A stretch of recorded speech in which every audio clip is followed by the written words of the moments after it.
Feminism biased ആയിട്ട് തോന്നിയിട്ടുണ്ടോ? കാരണം പെണ്ണുങ്ങൾ എപ്പോഴും പെണ്ണുങ്ങളെ മാത്രം സപ്പോർട്ട് ചെയ്യാനായി തോന്നുന്നുണ്ടോ? അത് ഇവിടുത്തെ ഫെമിനിസ്റ്റുകളല്ലേ പെണ്ണുങ്ങളെ ഇപ്പോഴും എന്തൊരു കേസ് വന്നാലും പെണ്ണുങ്ങളെ മാത്രം സപ്പോർട്ട് ചെയ്യുന്ന സംഭവമായിട്ട് മാറുക. അതെ, അത് ഈ ഗ്ലോബൽ സിസ്റ്റർഹുഡ് എന്ന് പറഞ്ഞ സാധനമൊന്നും ഇല്ല ലോകത്ത്. ഇത് ഇവരൊരു ഫേക്ക് വേൾഡ് കിടന്ന് ചെയ്യുന്നത്. അതേസമയം ഇവിടെ റിയൽ ആയിട്ട് ഈ നാട്ടിൽ ഏതെങ്കിലും ഒരു പെണ്ണിന് പ്രശ്നമുണ്ട്, ഈ പറഞ്ഞ ഒറ്റ ഫെമിനിസ്റ്റുകൾ വരത്തില്ല. ഒരു പെൺകുട്ടി റേപ്പ് ചെയ്യപ്പെടുന്നു, ഒറ്റ ഫെമിനിസ്റ്റുകൾ അതിനെക്കുറിച്ച് സംസാരിക്കുന്നില്ല.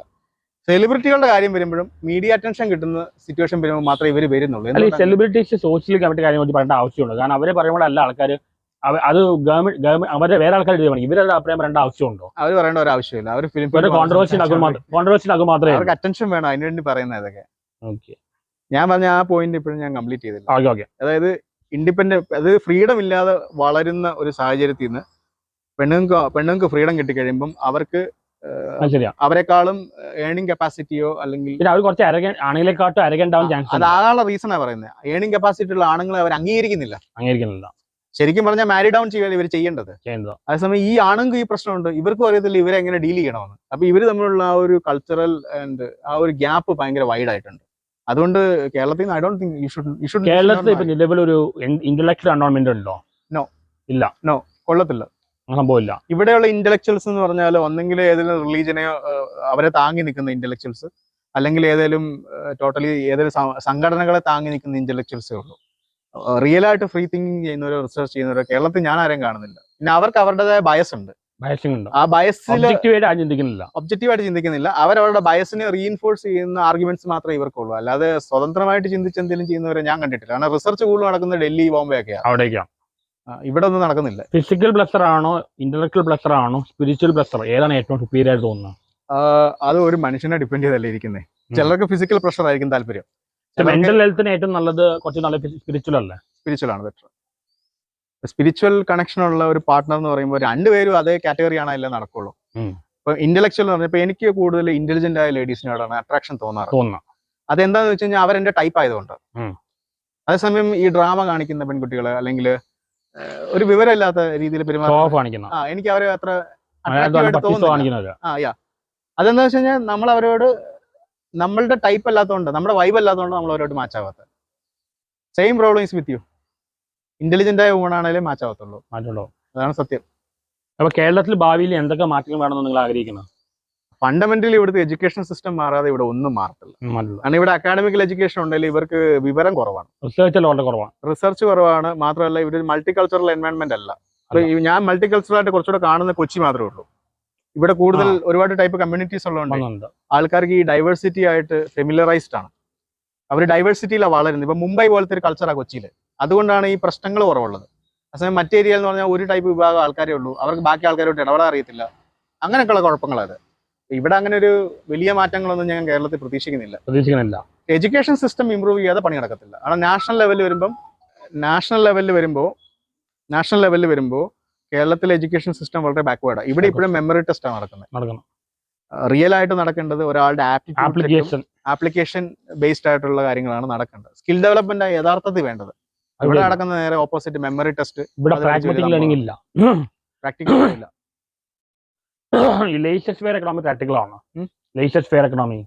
Free market very practical. Free market ഇല്ല ഒരു കൺട്രിക്ക് ഇനി സർവൈവ് ചെയ്യാൻ പറ്റത്തില്ല മുന്നോട്ട്. കാരണം നമ്മൾ എക്കണോമിയെ റെസ്ട്രിക്ട് ചെയ്ത് കഴിഞ്ഞാൽ നമ്മൾ ശരിക്കും പറഞ്ഞാൽ ആൾക്കാർ നമ്മൾ ഇന്ററാക്ഷൻസ് ആണ് റെസ്ട്രിക്ട് ചെയ്യുന്നത്. അപ്പൊ അങ്ങനെ റെസ്ട്രിക്ട് ചെയ്യുമ്പോൾ ഓട്ടോമാറ്റിക്കലി എക്കണോമിക്കൽ ആക്ടിവിറ്റി കുറയും. ഇന്ത്യയിൽ 1990 വന്ന ഗ്ലോബലൈസേഷൻ ഇന്ത്യക്ക് ബെനിഫിറ്റ് ആണോ?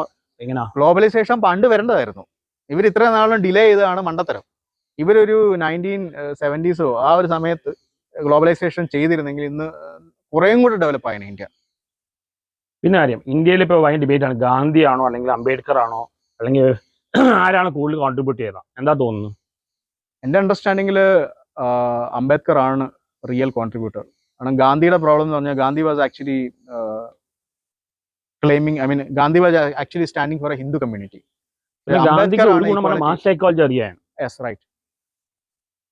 അംബേദ്കറുടെ കോൺട്രിബ്യൂഷൻ എന്ന് പറയുമ്പോൾ മെയിൻലി കോൺസ്റ്റിറ്റ്യൂഷൻ ആണ്. സിവിൽ റൈറ്റ്സ് കൊണ്ടുവന്നതും അങ്ങനെയുള്ള കാര്യങ്ങൾ എടുത്തു നോക്കുക അംബേദ്കറുടെ കോൺട്രിബ്യൂഷൻ. നമ്മുടെ കോൺസ്റ്റിറ്റ്യൂഷൻ ഫ്രീഡം കുറെ അനുവദിക്കുന്ന മിസ്യൂസ് ആവുന്നുണ്ടോ? നമുക്ക് സത്യം പറഞ്ഞ ഫ്രീഡം, ആവശ്യമില്ലാത്ത കാര്യങ്ങൾക്ക് ഫ്രീഡം കൂടുതലാണ്. ഞാൻ ഒരു എക്സാമ്പിൾ പറയാം. ഇപ്പൊ ഞാൻ UAE താമസിച്ച ആളാണ്, UAE ജോലി ചെയ്തിട്ടുണ്ട്. നമ്മൾ വഴിയിൽ ഇപ്പൊ തുപ്പുക എന്ന് പറയുന്ന സംഭവമുണ്ട്. ഇപ്പൊ കേരളത്തിലാണേലും കുറേയൊക്കെ സ്ഥലങ്ങളിൽ ആൾക്കാർ വഴി തുപ്പാറുണ്ട്. വഴി തുപ്പുന്ന ഫ്രീഡം അല്ല. ഓക്കെ, വഴി തുപ്പുന്നത് അൺസിവിലൈസ്ഡ് ആയിട്ടുള്ള ഒരു ആൾക്കാർ, അതായത് ശരിക്കും പറഞ്ഞാൽ അലമ്പ് പരിപാടിയാണ്. യു എയിൽ നമ്മൾ വഴിയിൽ തുപ്പുകയാണെന്നുണ്ടെങ്കിൽ നമുക്ക് ഫൈൻ അടിക്കും. ഇപ്പൊ റാഷ് ഡ്രൈവിംഗ് ചെയ്യുന്നത് ഒരു ഫ്രീഡം അല്ല, അത് അൺസിവിലൈസ്ഡ് പോപ്പുലേഷന്റെ ഒരു സ്വഭാവമാണ്. അതിനെ അങ്ങനെയാണ് കാണേണ്ടത്. നമ്മൾ വെസ്റ്റേൺ കൺട്രീസിൽ സിവിലൈസ്ഡ് ആണ് അവർ, അതാണ് വ്യത്യാസം. നമ്മൾ അത്ര എഡ്യൂക്കേറ്റഡ് അല്ലാത്ത ആൾക്കാർ വളരെ വയലന്റ് ആയിട്ട് തോന്നും, ലോജിക്കൽ അല്ല. പക്ഷെ അവര് ജനറലി ക്രൂക്കഡ് അല്ല. ഈ കുറച്ച് ഹൈ എഡ്യൂക്കേറ്റഡ് അങ്ങനത്തെ ആൾക്കാർ വളരെ വയലന്റ് അല്ല, പക്ഷെ അത് വളരെ ക്രൂക്കഡ് ആണ്. അപ്പൊ വയലന്റ് ആയ ഇവരാണോ ക്രൂക്കഡ് ആയ ഇവരാണോ കൂടുതൽ പ്രശ്നം ഉണ്ടാക്കുന്നത്? ക്രൂക്കഡ് ആകുമ്പോൾ ലാസ്റ്റ് ഡാമേജ് നടത്താൻ പറ്റില്ലേ? ക്രൂക്ക്ഡ് ആകുമ്പോൾ ഫൈനാൻഷ്യൽ ഇപ്പൊ സ്കാം ഒക്കെ നടത്തുകയാണെന്നുണ്ടെങ്കിൽ ഒരുപാട് പേര് അഫക്ട്. ഇപ്പൊ നമ്മളിപ്പോ ഒരാള് മർഡർ ചെയ്യാന്ന് വിചാരിക്കുക, അത് ഒരാളേ ഉള്ളൂ. പക്ഷെ മറ്റേത് ഇപ്പൊ നമ്മൾ ഫൈനാൻഷ്യൽ സ്കാം, ഇപ്പൊ നമ്മളൊരു സാമ്പത്തിക തട്ടിപ്പ് നടത്താന്ന് വിചാരിക്കുക, അത് അഫക്ട് ചെയ്യുന്നത് ഒരു വലിയ പോപ്പുലേഷനാണ്. അവരുടെ മൊത്തം ഫാമിലിയെ, അവരുടെ ഡ്രീമിനെ എല്ലാം ആണ് ഇത് കൊല്ലുന്നത്. ശരിക്കും പറഞ്ഞാൽ ഫൈനാൻഷ്യൽ ക്രൈം ചെയ്യുന്നവരെയാണ് കൂടുതൽ ശിക്ഷിക്കേണ്ടത്. ക്രൂക്കഡ് ആകുമ്പോഴാണ് കൂടുതൽ അവർക്ക്. ഇന്നത്തെ യൂത്തും പലരും പറയാൻ ക്രൂക്കഡ് ആയാലേ ജീവിക്കാൻ പറ്റുള്ളൂ. അതുകൊണ്ട് യോജിപ്പുണ്ടോ ഇല്ലയോ? കുറച്ച് ക്രൂക്കഡ് ആവാതെ ജീവിക്കാൻ പറ്റത്തില്ല. ഷൂഡ് പറഞ്ഞാൽ നമ്മളെ ആരും പറ്റിക്കാൻ നിന്ന് കൊടുക്കരുത്. ക്രൂക്കഡ് പറയുമ്പോ ശരിയാണോ? അവസാനം വീടില്ലേ? ഇവിടെ ശരിക്കും എനിക്ക് മനസ്സിലാവുന്നത് ലോങ് ടേമിൽ ക്രൂക്കഡ്നെസ് വർക്ക്ഔട്ട് ആവും. നമ്മൾ സ്ക്രൂഡ് ആവണം, പറ്റിക്കാൻ നിന്ന് കൊടുക്കരുത്. ലോങ് ടൈമിൽ നമ്മൾ പറഞ്ഞു പോകും, ബേസ് പറഞ്ഞു പോകും. ക്രൂക്കഡ് ആയി കഴിഞ്ഞാൽ വീണു, അവസാനം വീഴും. അത് സ്ക്രൂഡ് ആണോ? നമ്മൾ പറ്റിക്കാൻ വന്നാൽ നിന്ന് കൊടുക്കരുത്. കേരളത്തിലെ സിറ്റുവേഷനിൽ കുറച്ച് കണ്ണിങ് ആവാ പിടിച്ചിരിക്കാൻ പറ്റത്തില്ല. കാരണം ഇവിടെ മൊത്തം എൻവയോൺമെന്റ് ഇങ്ങനെയാണ്. സർവൈവ് ചെയ്യണമെന്നുണ്ടെങ്കിൽ ഇങ്ങനെ പറ്റത്തുള്ളൂ. കണ്ണിങ് അല്ല, സ്ക്രൂഡ് ആവണം, നിന്ന് കൊടുക്കരുത്. എല്ലാവരും ഹൈലി ഡിപ്ലോമാറ്റിക് ആൻഡ് ഹിപ്പോക്രിറ്റിക്കൽ ആണ്. എല്ലാവരും ഈ പുരോഗമനം പറയുന്നതേ ഉള്ളൂ. ഇപ്പം നിങ്ങൾ തന്നെ ഒരു എക്സാമ്പിൾ, കൊച്ചിയിലുള്ള ആൾക്കാരെ ഇപ്പൊ ഞാൻ കാണുന്നത്, കേരളത്തിലെ ഏറ്റവും മോഡേൺ ആയിട്ടുള്ള ഒരു സൊസൈറ്റി കൊച്ചിയിലുണ്ടെന്നാണ് എന്റെ അണ്ടർസ്റ്റാൻഡിങ്. ഇവിടെ തന്നെയുള്ള ആൾക്കാരെ എടുക്കുകയാണെങ്കിൽ എല്ലാവരും മോഡേൺ ഡ്രസ് ഉണ്ട്, കാറുണ്ട്, എല്ലാം ഉണ്ട്. ഒരു സിറ്റുവേഷനിൽ ഇവർ ബിഹേവ് ചെയ്യുന്നത് കണ്ടു കഴിഞ്ഞാൽ നമുക്കറിയാം ഇവരുടെ ഹിപ്പോക്രിറ്റി എന്തുമാത്രമാണ്, മീഡിയോക്കറാണ്. ശരിക്കും മലയാളികൾ പൊതുവെ ബുള്ളിങ്ങിനും കളിയാക്കലിനും കുറച്ച് കൂടുതലാണ് പറഞ്ഞാൽ ശരിയാണോ? എല്ലാ മലയാളികളും അല്ല, എല്ലാവരും ഇവിടെയുള്ള ഒരു പുതിയ ജനറേഷൻ പിള്ളേരെല്ലാം കുറച്ച് ബുള്ളിങ്ങും ട്രോളിങ് മാത്രമല്ല, ട്രോളിങ് നമുക്ക് എന്റർടൈൻമെന്റ് എടുക്കാം. കളിയാക്കം നമ്മള് സ്മൈലും ലാഫ് വ്യത്യാസമുണ്ട്. അയാളെ കണ്ട് ചിരിക്കുന്നതും ലാഫ് വ്യത്യാസമുണ്ട്. മറ്റേ അതേപോലെ സാഡിസം, ഇതെല്ലാം വളരെയധികം കൂടി വരികയാണ്. അതിന് ഇവിടുത്തെ സോഷ്യൽ മീഡിയയിൽ നമ്മളിപ്പോ ഓരോരുത്തർ കമന്റ്സ് നോക്കി കാണാം, അല്ലെ? സെലിബ്രിറ്റീസിനെ കണ്ടു കഴിഞ്ഞാൽ ഭയങ്കര ബുള്ളിങ്ങും ഭയങ്കര സാഡിസമാണ്. ഇതിന് കാരണം എന്തായിരിക്കും? ചിലപ്പോ അത് ഇവര് ജീവിച്ചു വളരുന്ന എൻവയോൺമെന്റിന്റെ പ്രശ്നമാണ്. ഞാൻ പറഞ്ഞില്ലേ, ഇവര് കൂടുതൽ സ്മോൾ വില്ലേജും ടൗണും ആണ് കൂടുതൽ. ഇവിടെ വളർന്നൊരു പല സാമ്പത്തിക സ്ഥിതി ഉള്ളവരെ ഒരുത്തന് ഉയരുന്ന മറ്റൊരുത്തിന് ഇഷ്ടമല്ല. കാരണം ഒരാൾ ഉയരുന്നത് മറ്റൊരാളുടെ സോഷ്യൽ സ്റ്റാറ്റസിനെയും സോഷ്യൽ സ്റ്റാൻഡിങ്ങിനെയും അയാളുടെ സ്വന്തം കപ്പാസിറ്റിയെ ചലഞ്ച് ചെയ്യുക അവിടെ ചെയ്യുന്നത്. അപ്പൊ ഇവർക്ക് പരസ്പരം എന്താ പറയുക, ഇവർക്ക് ഇത് അക്സെപ്റ്റ് ചെയ്യാൻ പറ്റത്തില്ല. അവർക്ക് സോഷ്യൽ ആങ്സൈറ്റി കൂടും, ജലസി കൂടും. അപ്പൊ ഇവര് ഗ്രൂപ്പായിട്ട് വന്നിട്ട് ഒരുത്തിനെ വലിച്ചു താഴെടുന്നു. ഞണ്ടുകളുടെ അവസ്ഥയാണ്. മലയാളികൾ പൊതുവെ വളരെ വക്രത, ക്രൂക്കഡും ജലസാണ് പറഞ്ഞാൽ ശരിയാണ്. സത്യമാണ്, രണ്ടും ഉണ്ട്. പക്ഷെ NRIs കുറച്ചുകൂടെ ബെറ്റർ ആണ്. കാരണം അവര് കുറച്ചുകൂടെ പുറത്ത് ജീവിച്ച് മറ്റാൾക്കാരോട്ട് ഇടപെട്ട്, പിന്നെ അവിടുത്തെ ഒരു കഷ്ടപ്പെട്ടൊക്കെയല്ലേ വരുന്നത് ഗൾഫിലൊക്കെ ഉള്ളവര്. പിന്നെ UAE ഞാൻ നോക്കിയ പണ്ട് മിഷൻ എഡ്യൂക്കേഷൻ കിട്ടി പല ആൾക്കാര് ആഫ്രിക്കയിലും ഗൾഫിലും ബോംബെയിലും പോയി. അവിടെ വിദ്യാഭ്യാസത്തിലാത്ത ആൾക്കാർ മാനിപ്പുലേറ്റ് ചെയ്ത പോലെയാണ്. അങ്ങനെ ശരിയാണോ? അത് ചുമ്മാ പറയുന്നത്. ഇപ്പൊ നടക്കില്ല പറയണം. അത് ചുമ്മാ പറയുന്നത്. അന്നത്തെ കാലത്ത് ബിസിനസ് ചെയ്യാൻ കഴിവുള്ള ഒരു ബിസിനസ് ചെയ്തേ ഉള്ളൂ. ഇവിടെ മിഷൻ എഡ്യൂക്കേഷൻ കിട്ടിയില്ലേ? നമുക്ക് എഡ്യൂക്കേഷൻ കിട്ടിയോണ്ട് നമ്മൾ അവിടെ പോയി. ചിലപ്പോൾ അവിടുത്തെ ആൾക്കാർക്ക് വിദ്യാഭ്യാസം കുറവായതുകൊണ്ട് അവരെ മാനിപ്പുലേറ്റ് ചെയ്തിട്ടുണ്ടോ കാശിലാക്കാൻ വേണ്ടി? അങ്ങനെ നിർബന്ധമില്ല. അത് ബിസിനസ് കമ്മ്യൂണിറ്റികൾ കുറച്ചൊക്കെ മാനിപ്പുലേറ്റ് ചെയ്ത് അവർക്ക് നിൽക്കാൻ പറ്റത്തില്ല. മാർവാടി ബിസിനസ് ഒക്കെ അങ്ങനല്ലേ, അത് നമുക്ക് കുറ്റം പറയാൻ പറ്റത്തില്ല. മലയാളീസിന് സോഷ്യൽ കമ്മിറ്റ്മെന്റ് ഉണ്ടോ? ഇല്ല, എനിക്ക് ഒരിക്കലും തോന്നിയിട്ടില്ല. സോഷ്യൽ കമ്മിറ്റ്മെന്റ് ഉണ്ടെങ്കിൽ ഇവിടെ പണ്ടേ ജോലികൾ ഉണ്ടാകുമായിരുന്നു. ഇവിടുത്തെ സ്റ്റുഡൻസ് മൈഗ്രേറ്റ് ചെയ്യേണ്ട അവസ്ഥ വരത്തില്ലായിരുന്നു. നമ്മളൊക്കെ എന്തുകൊണ്ടാ സ്കൂൾ കഴിഞ്ഞപ്പോഴേ സ്ഥലം വിട്ടത് ഇവിടുന്ന്? ഇവിടുത്തെ സൊസൈറ്റി ഒന്നാമത് ഫ്രീഡം ഇല്ല, രണ്ട് ഭയങ്കര ബാക്ക്വേർഡ് തിങ്കിങ് ആണ്, മൂന്ന് ഇവിടെ എക്കണോമിക്കലി ഡെവലപ്മെന്റ് ഇല്ല.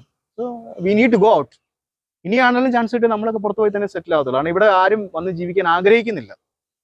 അതിന്റെ പ്രശ്നം ഇതാണ്, നമ്മളിവിടെ എക്കണോമിക്കൽ ഡെവലപ്മെന്റ് ഇല്ലെങ്കിലും സൊസൈറ്റി ബാക്ക്വേർഡാണ്. അതാണ് സത്യം. കേരളം നന്നാവട്ടെ പ്രതീക്ഷിക്കാം. എനിക്ക് പ്രതീക്ഷ ഒരു 100 വർഷത്തെ മാറാൻ സാധ്യതയുണ്ടോ? May be 50 years. ഇവിടുത്തെ ഓൾഡ് ജനറേഷൻ ആൾക്കാരൊക്കെ മരിച്ച് പുതിയ ജനറേഷൻ വന്ന് അതിലും എനിക്ക് അത്ര ഒരു ചേഞ്ച് പോസിബിൾ ആണെന്ന് തോന്നുന്നില്ല. കാരണം ഓൾഡ് പീപ്പിൾ ആയിരിക്കും കൂടുതൽ ഇവിടെ. യങ്ങർ പീപ്പിൾ എല്ലാം പോവാണ്. ഇപ്പൊ എനിക്ക് തന്നെ എന്റെ ഫ്രണ്ട്സ് ഒരുത്തം പോലും നാട്ടിലില്ല. അപ്പോ ഈ കൺക്ലൂഡ് ചെയ്യാം, മലയാളികൾ നന്നാവട്ടെ എന്ന് ഞാൻ ആശംസിക്കുന്നു. പ്രതീക്ഷ കുറവാണ്. ആഗ്രഹിക്കുന്നു. Okay, thank you brother.